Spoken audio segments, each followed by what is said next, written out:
Sydney Sweeney has great genes. On July 23, 2025, American Eagle launched a fall denim campaign built around that exact line. The pitch was simple: a corny pun, jeans that also sounds like jeans, delivered by a celebrity with a very specific, very recognizable look. I'm not here to tell you to buy American Eagle jeans. And I definitely won't say that they're the most comfortable jeans I've ever worn. Or that they make your butt look amazing. Why would I need to do that? But if you said that you want to buy the jeans, I'm not going to stop you. But just so we're clear, this is not me telling you to buy American Eagle jeans. Sydney Sweeney has great jeans. You see what I did there, right? What American Eagle likely expected was a spicy, viral denim ad that people would quote, meme, then forget. What they got was one of the most chaotic backlash spirals of the year. Sydney Sweeney has great jeans. Jeans made with 100% white cotton. These jeans are so pure, all the other jeans should be set on fire. These mixed polyester jeans should be rounded up and exterminated. We at American Eagle want one thing for the future: a place where one gene prevails. Come get them for $19.99 at our sweet summer sale. Accusations of objectification, a eugenics debate, TikTok analysis from academics, mainstream media panels, and then Donald Trump showing up like it's an election year and denim is a new political ideology. How does a jeans ad become a culture war battlefield? Sydney Sweeney, blonde, blue-eyed, one of the most visible young stars from Euphoria, signs on with American Eagle to front fall 2025 denim.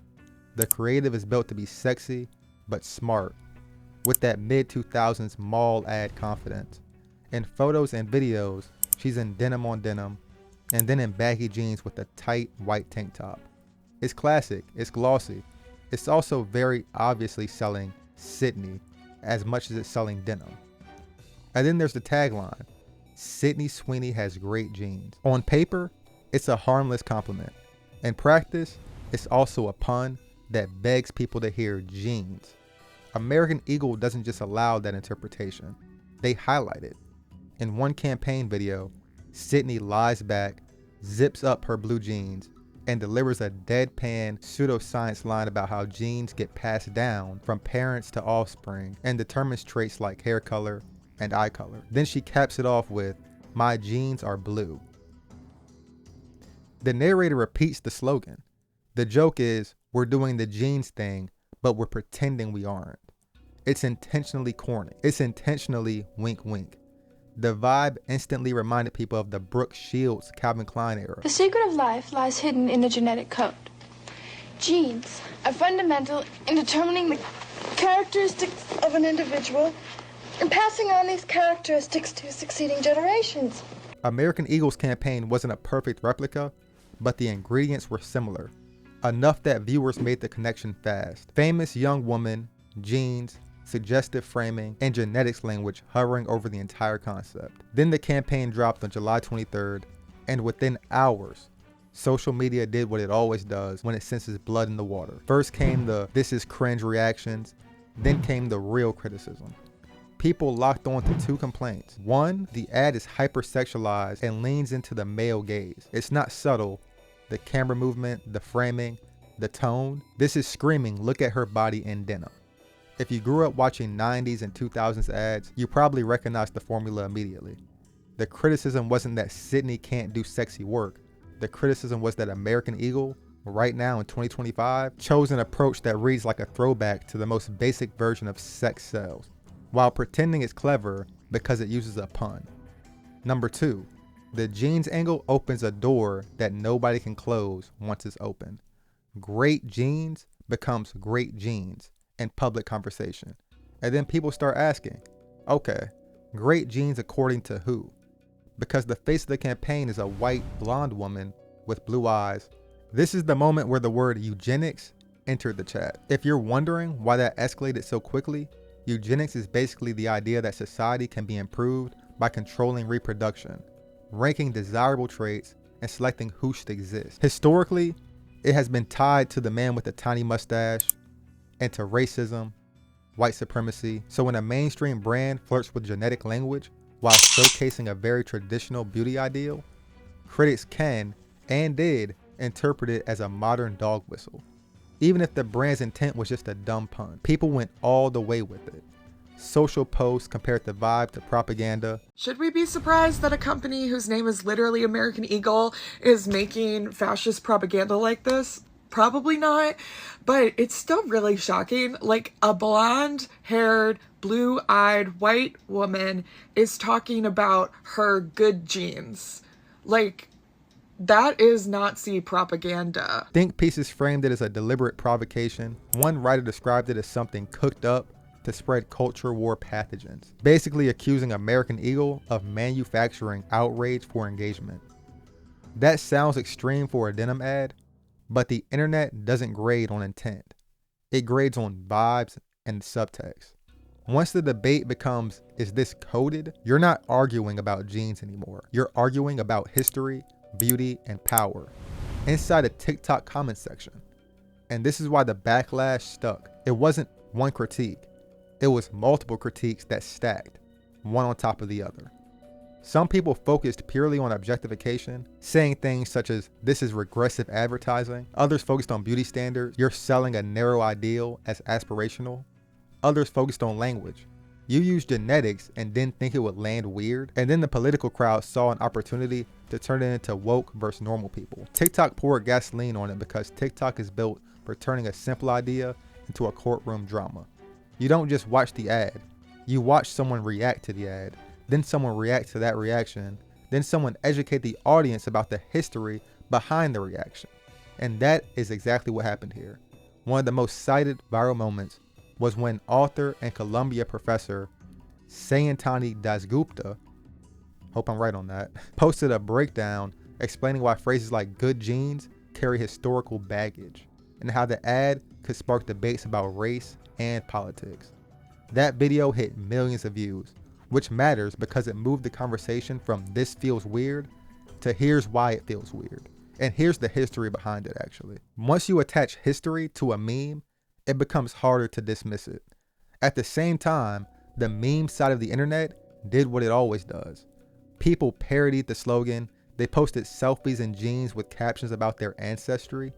They joked that they have great genes too, if they had great genes. With blonde hair, don't check my roots. MAGA stands for my ass looks great. And some of it was harmless humor, some of it was mocking the backlash. Either way, cable news got involved. Academics were quoted on morning shows explaining why good genes is a loaded concept in American history. This is when you know a story is absolutely cooked, when a jeans pun is being debated like it's legislation. On August 1st, American Eagle posted a statement, not an apology, a clarification. Their message was, it is and always was about the jeans, her story. They added that they'd keep celebrating how everyone wears their AE jeans with confidence, and that great jeans look good on everyone. The subtext was obvious. You misread us. This is about pants. Stop being weird. Reactions split instantly. People who thought the backlash was overblown treated it as confirmation. Critics treated it as a corporate non-apology designed to avoid admitting fault, because the brand didn't say sorry, didn't acknowledge harm, and did not address the genetics copy directly. It just asserted intent. Behind the scenes, CEO Jay Schottenstein later said he told the team to hang tight and not comment while they monitored the situation. He said they stand behind what they did. The company didn't pull the campaign, didn't appear to discipline anyone publicly, and didn't do the classic corporate retreat. In other words, American Eagle chose to ride it out. That might have been the end of it. Just another week-long outrage cycle, except the story had one more escalation waiting, like a boss fight you didn't know was loaded. I think her ad is fantastic. She registered with the Republican Party of Florida. Trump found out from a reporter. She's a registered Republican? Yes. Oh, now I love her ad. Is that right? Is Sydney Sweeney? You'd be surprised at how many people are Republicans. That's what I wouldn't have known, but I'm glad you told me that. If Sydney Sweeney is a registered Republican, I think her ad is fantastic. Donald Trump comes into the picture. The next day, Trump posted on Truth Social praising her and calling it the hottest ad out there. telling Sydney to go get him. He also added a line about being woke is for losers and that being Republican is what you want to be. He initially misspelled her name, then reposted it. It was very Trump-like, loud and instantly polarizing. And with that one post, the jeans ad became a political symbol. Not because the ad was political by design, but because Trump made it political by claiming it. Conservatives jumped in. J.D. Vance mocked the backlash. Pundits framed the controversy as proof that woke outrage doesn't matter because normal people are still buying the jeans. Right-wing social media loved the idea of Sydney as an accidental conservative icon, even though she had not asked to be one. Sydney's family had been in the news before because of photos from a family event where MAGA imagery appeared, which meant this wasn't the first time politics had been attached to her name online. Whether fair or not, that context made it easier for people to connect the dots. Sydney remained silent publicly through the loudest part of this, and it's hard not to understand why. Imagine you sign a denim deal, and suddenly a former president is using you as a punchline in a culture war. You can't win. If you do speak, you inflame it. If you stay quiet, people project it onto you. Now let's talk money, because every controversy has a scoreboard. American Eagle's denim items tied to Sydney sold extremely well. The company later said it saw record-breaking denim performance and a double-digit increase in men's and women's denim. Specific items sold out fast. The Sydney jacket in a day and the Sydney jean in a week. That last item also had a charity component, proceeds tied to crisis text line support. So while the internet was arguing about subtext, product was flying. Then came the Trump bump. On August 4th, right after Trump's public praise, American Eagle stock spiked around 23 to 25% in a single day, with reports calling it one of the biggest jumps in decades for the company. You can't prove a single cause, but the timing was obvious. The brand was the center of attention, and attention in retail often becomes traffic. In early September, on an earnings call, Schottenstein framed the campaign as proof American Eagle was the American jeans brand. He also boasted record customer acquisition and brand awareness across age groups. Competitors responded by pushing their own denim marketing harder, trying to capitalize on the moment. So did controversy equal success? Short term, it looked like it. Long term is messier. Forbes argued American Eagle should reconsider despite the sales boost. They cited store visits being down around 9% by late summer, suggesting online buzz doesn't always translate into people physically showing up. And beyond foot traffic, there's brand identity. If your campaign becomes a political Rorschach test, you risk alienating customers who don't want their clothes to feel like a statement.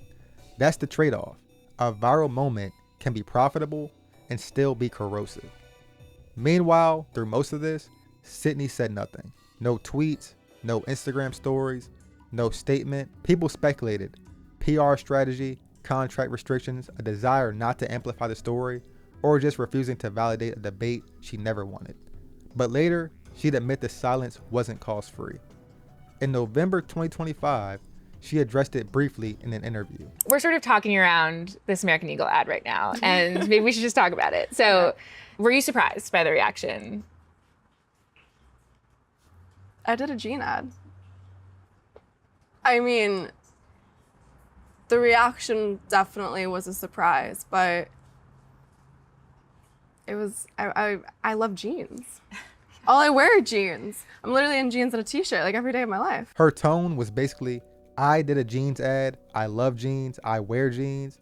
She framed the reaction as surprising and mostly shrugged it off.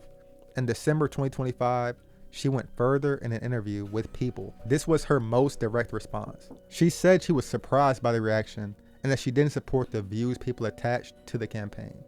She said motives and labels had been assigned to her that weren't true.